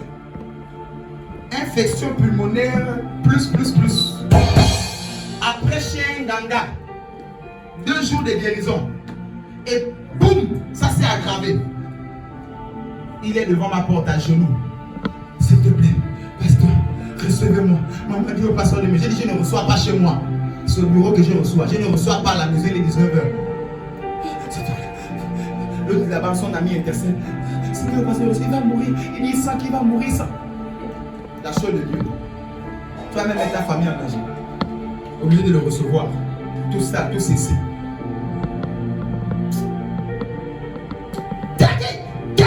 Lâche sur le cou, le visage qui est rentré moisi, froissé, la gloire de Dieu sur lui. Je me suis dit, bon, peut-être c'est moi qui vois mal. Il rentre, le lendemain, il passe devant chez moi en forme. Il passe. Il dit, mes frères, l'église est là. Je vais passer. Il dit, je vais défier quelqu'un. Quel est ton problème ce matin? Ma prière est que tu n'aies pas l'attitude de ce jeune homme qui était miraculeusement, après avoir dépensé, le Nganga a demandé l'argent. C'est le pasteur qu'on vient voir les mains vides. Et quand il dit viens amener l'offrande, le pasteur demande l'argent. Le Nganga a demandé l'argent, tu as amené la poule, tout, tu as amené. Regardez à quel point les hommes sont méchants. Comme si les chaises sur lesquelles tu as assis là, c'est toi qui as acheté. Mais si je dirais à quelqu'un, je te mets au défi ce matin. Ce Dieu qui a fait cela avec ce jeune homme, et il y en a plein de témoignages, ça c'est il y en a tellement. Et je me suis amusé à écrire, je ne m'en souvenais même pas. Il y en a tellement, mais tellement. Parce que notre Dieu est un grand Dieu. Ainsi je prie, je te mets à défi ce matin. À partir de ce matin, ne regarde plus à ce problème. Ne regarde plus à ce dossier. Ne regarde plus à cela. Même cette maladie, ignore-la. Cette douleur, ignore. Quand tu vas l'ignorer et tu regardes, c'est pas l'ignorer pour aller boire le vin et dire que j'oublie la maladie. Pas l'ignorer et aller faire autre chose, je dois m'occuper. Occupez-la, c'est à l'église. Occupez-la, c'est la parole de Dieu. Occupez-la, c'est le servir. Ainsi en cela, je te mets au défi. À moins qu'on est là pour se balader un jour. Aussi vrai que Dieu m'a appelé. Je dis, je te mets au défi. Peu importe ton problème ce matin.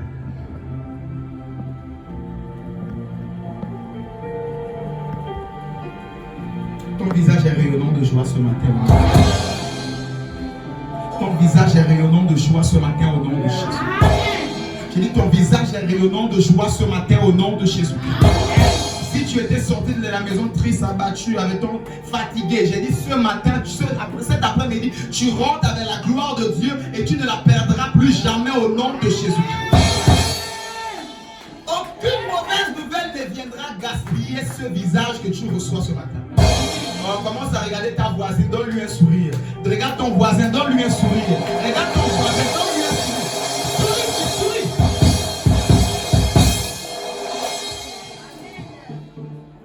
Dis avec moi la gloire de Dieu. Dis avec moi la gloire de Dieu. Moïse, son visage était recouvert de la gloire de Dieu car on ne pouvait pas le regarder. Dis avec moi, je suis à la montagne. Dis avec moi ce matin. Je suis à la montagne. La Bible dit quand Moïse est descendu de la montagne, son visage était. Les hommes disaient, il faut te couvrir, papa, cache ton visage. Parce que quand tu enlèves, c'est comme le soleil. J'ai dit ce matin, aucun sorcier ne pourra plus jamais regarder ton visage. Ils vont oser avec ta photo, ils seront bombardés au nom de Jésus. Ils vont oser avec ta photo. J'ai dit quand ils font comme ça, c'est boum au nom de Jésus. Dis avec moi le mystère de l'âme. Le mystère de l'âme. Quand l'âme est guérie, le visage rayonne de joie. Quand l'âme est guérie, le visage rayonne de joie. Je répète, quand l'âme est guérie, quand l'âme est libérée de l'amertume, le visage rayonne de joie. Ce matin, ton visage reçoit la gloire au nom de Jésus. Quelqu'un a dit pourquoi on parle du visage? Parce que quand l'âme est libérée, ça se reflète sur le visage. Et quand l'âme aussi est abattue, les smileys que vous utilisez dans les WhatsApp, la bouille à côté, les yeux fermés, la tête baissée. Quand l'âme est abattue, ça se voit, ça se voit. Il dit ce matin, peu importe cette situation, ton âme est redressée au nom de Jésus. Ton esprit est redressé au nom de Jésus. Ton cœur est redressé au nom de Jésus. Tu es redressé au nom de Jésus. Il y a avec moi mon visage rayonne de joie. À partir de ce matin. Et je ne perdrai plus jamais cela. Acclame la parole, je vais avancer.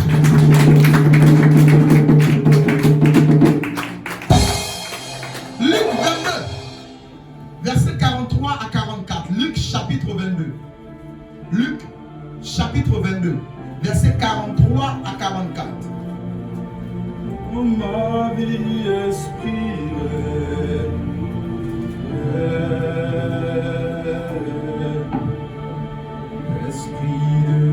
Luc 22, versets 43 à 44. Alors un ange lui apparut du ciel pour le fortifier.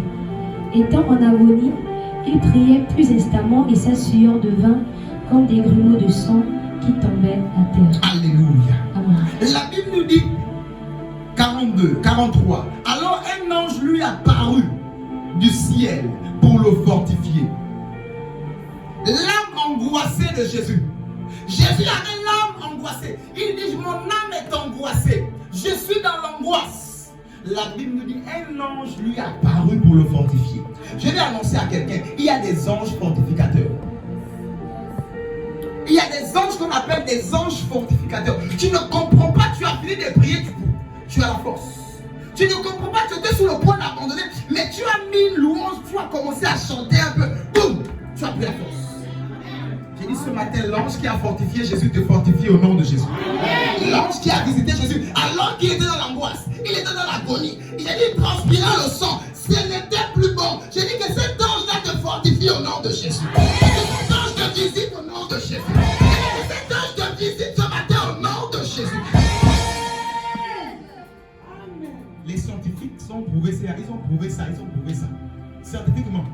Que quand quelqu'un se concentre tellement, il est dans l'angoisse, sa sueur peut devenir du sang.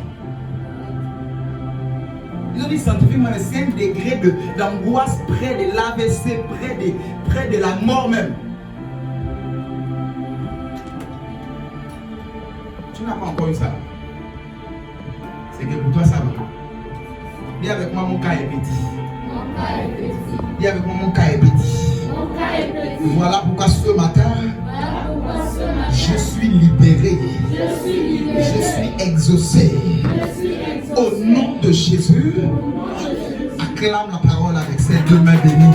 Acclame la parole avec ses mains qui ont la gloire de Dieu. C'est l'ange qui a fortifié Jésus que cet ange te visite au nom de Jésus. Or, je dis que tu fasses cette alliance avec cet ange. À chaque fois tu sens que là, c'est ta limite. Qu'il vient comme, oh, Paul dit, quand je suis faible. Quand je suis faible, c'est là où je suis encore plus fort. La force, ça vient d'où? Allez avec moi, les anges fortificateurs. Les anges fortificateurs. Ce matin, tu ne seras plus jamais seul. Il dit, ce n'était pas Dieu qui est descendu, c'est un ange qui est apparu pour le fortifier. Cet ange t'apparaît ce matin au nom de Jésus. Amen. Ce matin, cet ange t'apparaît au nom de Jésus-Christ. Ce matin, cet ange te fortifie au nom de Jésus-Christ. Peu importe la difficulté de la situation, tu n'abandonneras plus au nom de Jésus. Peu importe, ce n'est pas encore arrivé au niveau du sang, même si c'est le sang qui est devenu la sueur, tu n'abandonneras plus au nom de Jésus. Parce que là où ta force s'arrête, c'est là où l'Éternel envoie son ange pour te fortifier. Là où ton intellect s'arrête, là où tes limites s'arrêtent, là où tes diplômes s'arrêtent, j'ai dit, il envoie un ange pour te propulser au nom de Jésus-Christ de Nazareth. Là où tout s'arrête ce matin,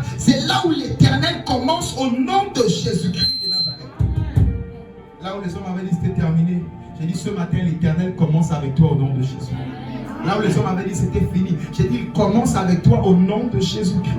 Dis avec moi je reçois. Dis avec moi je reçois. Je reçois. Vous savez, lorsqu'une âme n'est pas fortifiée, tu meurs vite. Tu peux même mourir avant ton temps. Tu peux même mourir des choses où ce n'est pas pour toi. Exemple. Voici Élie le sacrificateur, pas le Tishbite, celui qui a déchiré le Jourdain, qui avait le serviteur Élisée, il ne s'est pas marié, il n'avait pas d'enfant. Pas le Tishbite, mais Élie le sacrificateur. Il avait 2 enfants, Ophni et Phinéas. Dis avec moi Ophni et Phinéas. Ophni et Phinéas. Ces 2 enfants désobéissaient au Seigneur. Et l'Éternel avait promis de tuer ses enfants. Et l'Éternel avait dit que les enfants devaient mourir. Donc ce n'était pas une surprise pour lui. Mais à cause de son âme qui était dans l'amertume, quand la mauvaise nouvelle est parvenue à lui, il a fait l'AVC, il est mort. L'AVC n'a pas commencé aujourd'hui. C'est biblique. On l'annonce que tes 2 enfants sont morts au combat. La Bible dit, il tomba et il expira. Il tomba et il expira, bloqué, il n'y a plus rien, c'est fini. À cause de quoi? Une âme qui n'était pas fortifiée. Ainsi, il y a eu des personnes qui se sont évanouies parce qu'on les a dit maman est morte. Il y a eu des personnes qui ont perdu la vie, qui arrêt cardiaque à cause d'une mauvaise nouvelle. Parce que l'âme déjà était prédisposée à cela. C'est parce que l'âme était déjà dans l'amertume. Ma prière est qu'aucune mauvaise nouvelle ne puisse jamais t'abattre au nom de Jésus. Vous n'avez pas vu les mauvaises nouvelles qui viennent comme le palu là? On t'a annoncé, tu as l'impression de faire le palu et la fièvre qui est venue comme ça. On t'a annoncé une nouvelle, tu n'as pas eu le bas comme si c'est le palu, la fièvre. C'est monté comme ça. Ou bien c'est le corona, tu ne dois plus sortir, tu es maintenant dans la chambre. Distanciation sociale. Il faut te cacher, confinement. À cause d'une quoi? Une mauvaise nouvelle. Et s'il y a des personnes qui ont perdu des choses, leur âme, leur état émotionnel n'était pas fort. J'ai dit, parlant du mystère de l'âme, à partir de ce matin, aucune mauvaise nouvelle ne te mettra à terre au nom de Jésus. Aucune mauvaise nouvelle ne te mettra encore à terre au nom de Jésus. Il y a des personnes, je vous assure, des fois ce n'est pas facile. Mais une mauvaise nouvelle peut de fois mettre des gens KO. Lorsque l'âme n'est pas traitée. Tu apprends comme ça, ton enfant est passé par une situation compliquée. Tu apprends comme ça, quelque chose d'étrange. Il y a des gens, oh, boum, il est parti. Genre, un décès, il y a 2 décès dans la famille parce que quand on a annoncé à l'autre, il est parti. Voilà pourquoi les médecins, quand quelqu'un dit assieds-toi, bois d'abord de l'eau, on t'amène dans le sens du poids, de te ramener à la personne. On ne te jette pas ça comme ça. Bon, des fois aussi, nos médecins qui sont tellement diplômés au Gabon. Lui aussi sort en gros, waouh, il est là, waouh, waouh. Et puis bon, ce qui arrive. Mais dans les milieux professionnels, ce n'est pas comme ça. On te prépare à cela. Parce qu'on ne sait pas, peut-être là même tu vas même te licencier, on ne sait pas comment tu vas. On n'est pas comme ça. Donc deux fois la vie et le diable s'arrangent à te balancer les choses comme ça. Mais si ton âme est dans l'amertume, si ton âme n'est pas libérée, tu peux laisser ta vie là. Ou encore une partie de toi, tu vas maintenant traîner la moitié de ton corps. Je vous assure, l'affaire des larmes là, ça a tué les gens. L'autre a pensé, sa femme lui a tombé toute la nuit, il a pensé, donc la bouche allait à côté. L'autre a pensé tellement c'est compliqué. L'affaire de l'âme que je vous parle, je veux pas avec cela. En cette semaine, les âmes ont été libérées. Toi qui es venu avec aujourd'hui, la Bible vaut mieux la fin que le commencement. Ton âme est libérée au nom de Jésus. Ton âme est libérée au nom de Jésus. J'ai dit ton âme est libérée au nom de Jésus. Aucune mauvaise nouvelle ne te mettra à terre. Aucune mauvaise nouvelle ne t'abattra au nom de Jésus-Christ. Aucune mauvaise nouvelle ne va te tuer. Ton âme est guérie ce matin. Ton âme est fortifiée au nom de Jésus. Ton âme est guérie au nom de Jésus. Ton âme est fortifiée au nom de Jésus. Tu ne mourras pas au nom de Jésus. Suite à une mauvaise nouvelle, ton projet ne mourra pas au nom de Jésus-Christ. Il y a des projets de foi qui meurent à cause d'une mauvaise nouvelle. Oh, maman ne se sent pas bien, on va reporter le mariage. Et à chaque fois que la date s'approche, elle aussi, la fièvre. Sorcellerie. À chaque fois que la chose fait un peu, ça fait aussi cela. Et dit ce matin, tu es libéré de ça au nom de Jésus. Tu es libéré de ces choses au nom de Jésus-Christ. Et tu es libéré au nom de Jésus-Christ. Aucune mauvaise nouvelle ne va tuer tes projets au nom de Jésus. Aucune mauvaise nouvelle ne va tuer tes ambitions au nom de Jésus-Christ. J'ai dit aucune mauvaise nouvelle ne va tuer ta carrière au nom de Jésus-Christ. Il y a des gens qui ont arrêté de jouer au ballon, comme le star là, parce qu'on les a critiqués sur les réseaux sociaux. Il joue à l'équipe nationale de France. On a critiqué que son pays fait ceci, son petit frère a sali le nom sur les réseaux sociaux. Il a pris sa carrière. Et j'ai dit, ce ne sera pas ton cas au nom de Jésus. Le but du diable, c'est de te prendre par les émotions, te prendre par les pincettes. Abandonne le foyer là. Tu peux abandonner ta relation d'ailleurs. J'ai dit, ça n'arrivera pas au nom de Jésus-Christ. Nous étouffons cette voix au nom de Jésus-Christ. Ce projet ne mourra pas. Ce projet ne s'éteindra pas au nom de Jésus. Aucune mauvaise nouvelle n'éteindra ce projet au nom de Jésus-Christ. Ce projet verra le jour au nom de Jésus-Christ. Ce projet avancera au nom de Jésus-Christ. À cause même des mauvaises nouvelles, ça prouve que ce projet avancera. Je lève ma main, je déclare, tu déclares. Ton projet qui est dans la cuisine, ton projet qui est sur un papier, ton projet qui est quelque part dans ton esprit, au nom de Jésus verra le jour. Ton projet verra le jour. Ton projet verra le jour. Au nom de...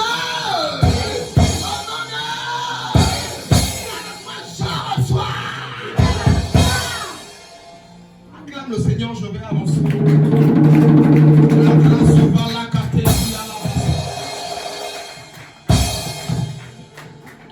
Alléluia. Je vais clôturer avec quelques rappels.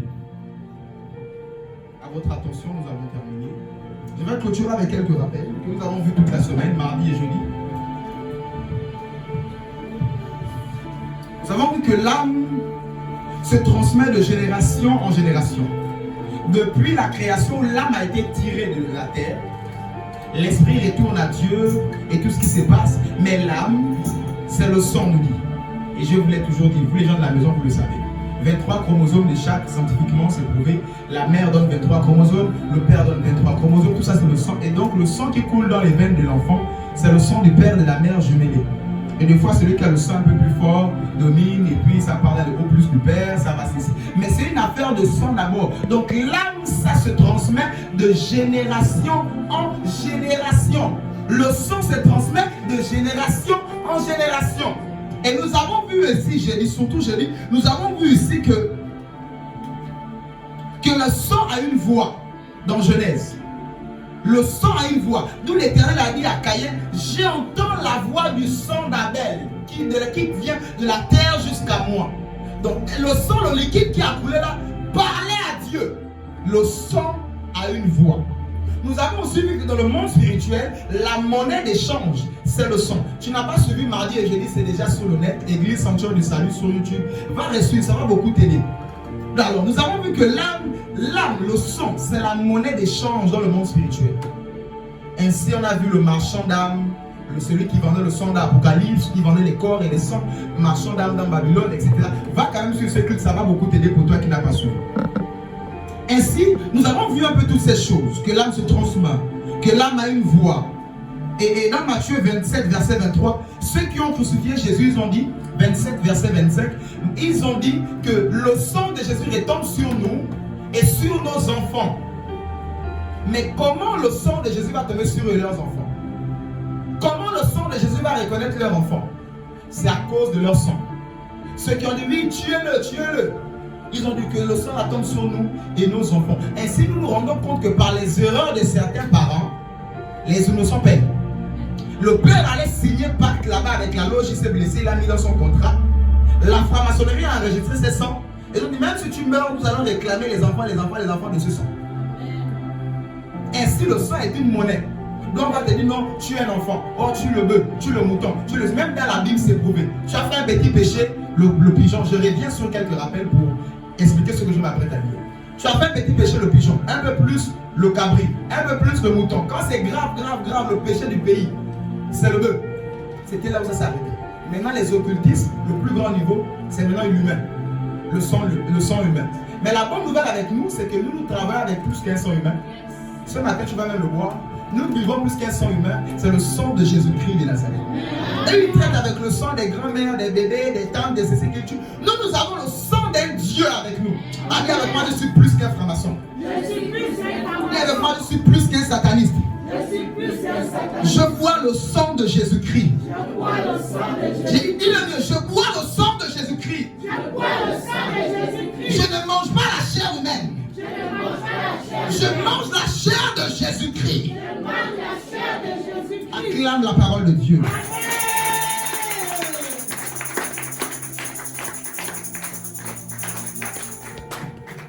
Maintenant où je veux en venir, pour dire que le sang se transmet et tout ce que j'ai eu à dire, le sang a des inscriptions. Nous avons vu ça dans Jérémie 22. Inscrivez sur sa terre, inscrivez dans son sang, privé d'enfants, privé de ceci. C'est écrit dans Genèse, Jérémie 22, versets 29 à 30. Bien comme ça, privé de royauté, privé d'enfants et privé de prospérité sur la terre. Inscrivez dans son sang, inscrivez dans sa terre. Donc pour dire que dans ton sang, il y a des interdits et des permissions. Voilà pourquoi quand on parle de royauté, on dit quoi? Le sang royal. Que si quelqu'un qui n'a pas le sang royal s'assoit sur le trône va l'éjecter. Le trône va le tuer. Même dans nos villages, il faut que ce soit un parent du roi. Si ce n'est pas lui, ça ne passe pas. Il va mourir s'il ose. Mais même les génies ne vont pas le reconnaître. Mais comment le génie? À cause de quoi? Le sang. Ainsi, je m'attarde à expliquer tout ça. Tu peux acclamer, acclame, tu peux acclamer. Tu peux acclamer. Ainsi, à cause de quoi? À cause du sang. Maintenant, je vais clôturer avec ce texte. Genèse 22, c'est là où je voulais en venir. Genèse 19, j'aimerais dire. Genèse 19, verset 37. Je clôture. Lisons ça ensemble. Genèse 19, verset 37. Genèse 19, verset 37. Genèse 19, verset 37. L'aîné enfanta un fils qu'elle appela du nom de Moab. C'est le père des Moabites jusqu'à ce jour. Reprends la lecture. Genèse 19 au verset 37, l'aîné enfanta un fils qu'elle appela du nom de Moab, c'est le père des Moabites jusqu'à ce jour. Alléluia. Ruth 2 verset 22. Ruth 2, je vais lire. Ruth chapitre 2 verset 2. Ruth chapitre 2 au verset 2. Ruth 2, 2.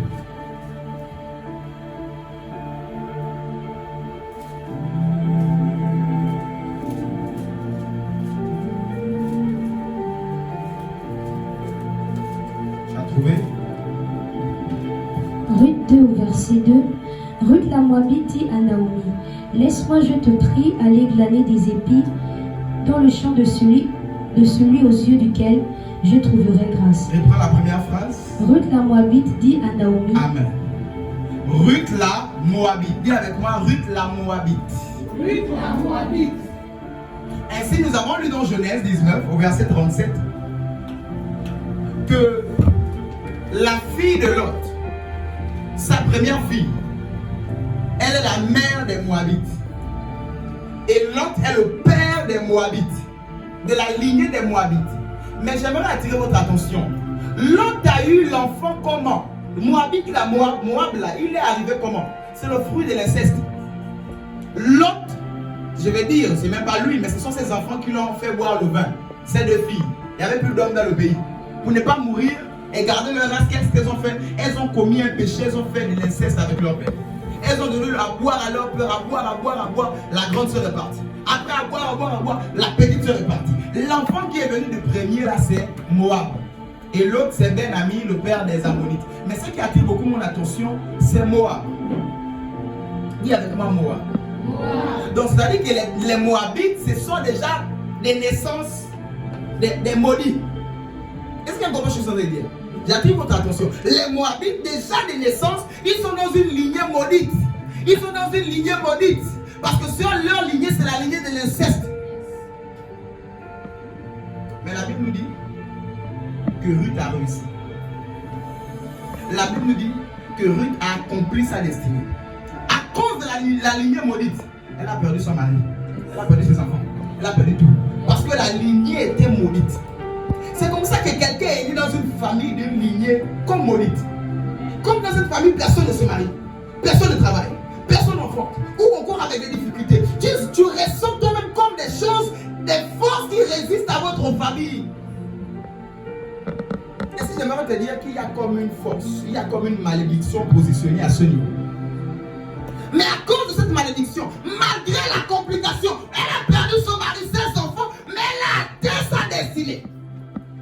C'est comme ça que tu as eu à perdre des choses de foi à cause des forces de ces réclamations d'anti-mariage, anti-travail, anti-prospérité. L'argent vient, le problème sont doubles même de l'argent. C'est-à-dire qu'il y a comme des forces qui ont dit pas d'argent, pas de prospérité dans la famille. Elle a perdu des choses. Et c'est comme ça que plusieurs ont eu à perdre aussi des forces, à perdre des bénédictions, à perdre des grâces. Mais je viens annoncer la bonne nouvelle à quelqu'un.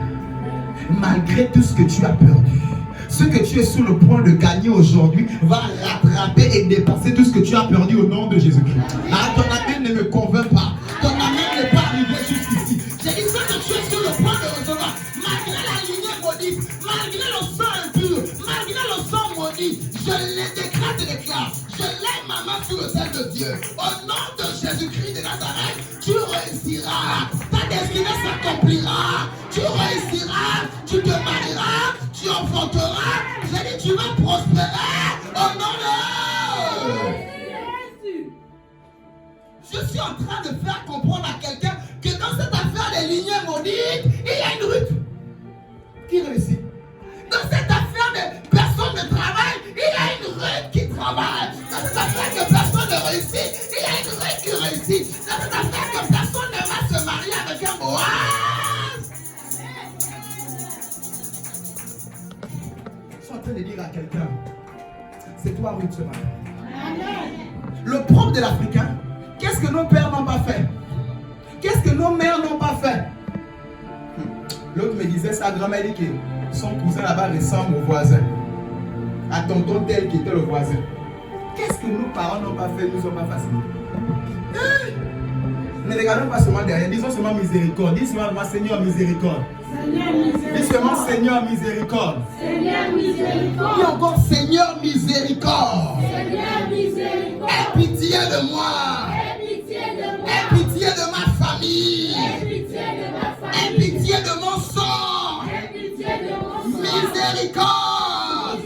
Je t'en supplie. Au nom de Jésus. Acclame la parole de Jésus. Je vais terminer, acclame la parole de Dieu.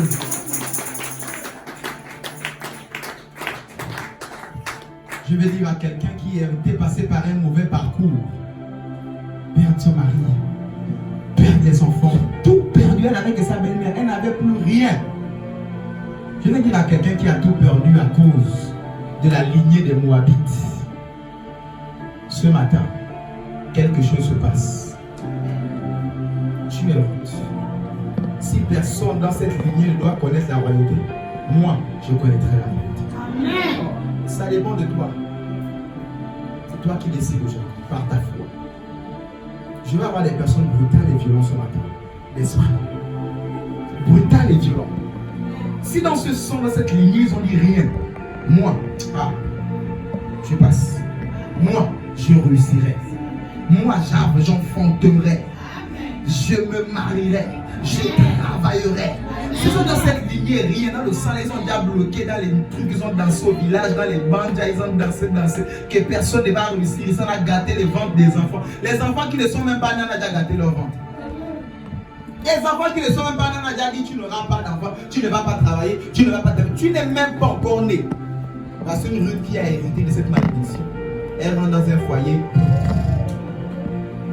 Je vais dire à quelqu'un, la gloire de la seconde maison sera plus grande que la première. Peut-être tu as perdu le premier mari. Peut-être tu as perdu la première affaire. Peut-être tu as perdu le premier contrat. J'ai dit peut-être tu as perdu le premier prétendant. Mais je décrète et déclare, tu reçois Boaz au nom de Jésus-Christ. Tu reçois Boaz au nom de Jésus. J'ai dit tu reçois Boaz au nom de Jésus. Boaz a lui-même seul rassemblé, dépassé son ex-mari fois des milliers. Un multimilliardaire, à lui-même seul. Et je suis en train de dire à quelqu'un, le diable a mal fait de t'enlever ce que tu as perdu. Je vais dire à quelqu'un, la sorcellerie a mal fait de t'enlever ce que tu as perdu. Et elle a mal fait de te mettre le retard, d'empêcher ces choses d'arriver. Oh, mal fait, parce que l'enfant qui vient là, c'est Isaac. À lui-même seul, il remplace 10 enfants. Tu vois, tu as 20 enfants, mais les casse-têtes, ils te cassent la tête, les drogués, les ceci, les nanans. Tu as 20 enfants, tu as 15 enfants, tu as les enfants, après les casse-têtes. C'est-à-dire un seul Isaac, un il est la fierté de toute une génération. Je dis, le diable a mal fait de retarder cette affaire. Le diable a mal fait de t'embêter. Mais je décrète et déclare au nom de Jésus-Christ. Ce matin, tu reçois Boaz. Ce matin, tu reçois ton enfant. Tu reçois l'accomplissement de ta destinée. Ce matin, tu réussis au nom de Jésus-Christ. J'ai dit, tu réussis au nom de Jésus-Christ. Je répète sur l'autel de Dieu, tu réussis au nom de Jésus-Christ. Après ce culte, il y aura des témoignages puissants au nom de Jésus. Après ce culte, il y aura des nouvelles puissantes au nom de Jésus-Christ. Tu réussiras. Ta destinée s'accomplira. Peut-être c'était compliqué, c'était dur. Je vais dire à quelqu'un, le diable a mal fait de te rendre ça dur. Parce que c'était dur, c'est comme ça que ta bénédiction arrivera. Parce que c'était compliqué, insupportable. Oh, reçois une bénédiction insupportable au nom de Jésus. Reçois une bénédiction sauvage au nom de Jésus. Reçois les finances sauvages au nom de Jésus. Parce que la pauvreté, le manquement était sauvage. Et avec les cafards qui te disaient bonjour, ils passaient. Tu ouvres le congélateur, c'est les sachets d'eau et les bouteilles d'eau. Tellement c'était sauvage. J'ai dit une gloire que le congélateur n'arrive plus à se fermer au nom de Jésus. Une gloire même que tu cherches les cachettes pour ton argent, il n'y a plus de cachettes dans la maison. Une gloire même que ton portefeuille, tu es obligé de le changer parce que ton argent de poche, ce n'est plus 10 000, ce n'est plus 20 000, ce n'est plus 50 000 journaliers. Oh, reçois la violence au nom de Jésus. Reçois la violence au nom de Jésus. Reçois la grâce au nom de Jésus. Reçois la prospérité au nom de Jésus. Reçois la gloire de la deuxième maison au nom de Jésus. Reçois la santé au nom de Jésus. Je dis reçois.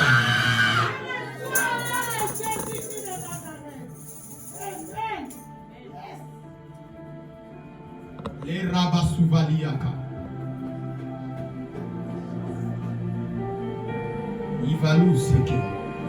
Kariara Rabassou. Là où tu es, baisse ta tête.